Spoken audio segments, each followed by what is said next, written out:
السلام علیکم۔ آج کی ویڈیو میں آپ سبق نمبر 2 امید کی خوشی کا مرکزی خیال اور نثر پاروں کی تشریحات نوٹ کریں گے۔ مرکزی خیال: دل نا امید تو نہیں، ناکام ہی تو ہے، لمبی ہے غم کی شام مگر شام ہی تو ہے۔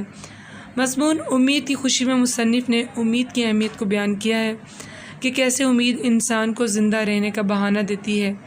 امید ہی ایک ایسی چیز ہے جو محض سے لحد تک ہمارے ساتھ رہتی ہے اور نا امید دلوں کو تسلی دیتی ہے۔ اسی کے پاس ہر درد کی دوا ہے۔ مصنف نے اس مضمون میں ایک بے بس بچے کی مثال دیتے ہوئے امید کو واضح کیا ہے کہ کیسے ماں باپ کو امید ہوتی ہے کہ ان کا بچہ بڑا ہوگا اور ان کی آنکھوں کی ٹھنڈک بنے گا۔ امید ہی وہ چیز ہے جس کی وجہ سے انسان ہمیشہ خوش رہتا ہے۔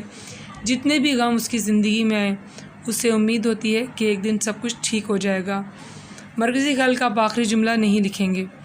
باقول شاعر کہتے ہیں کہ امید پہ جیتا ہے زمانہ، وہ کیا کرے جس کو کوئی امید ہی نہ ہو۔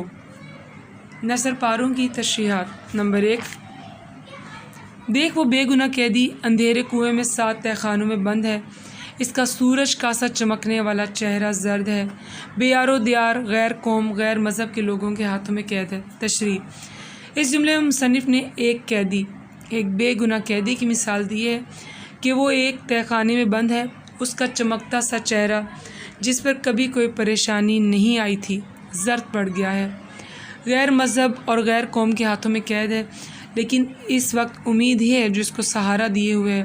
اسے امید ہے کہ وہ آزاد ہوگا اور اپنے گھر والوں سے دوبارہ ملے گا۔ یہ امید ہی ہے جو اسے زندہ رکھے ہوئے ہے۔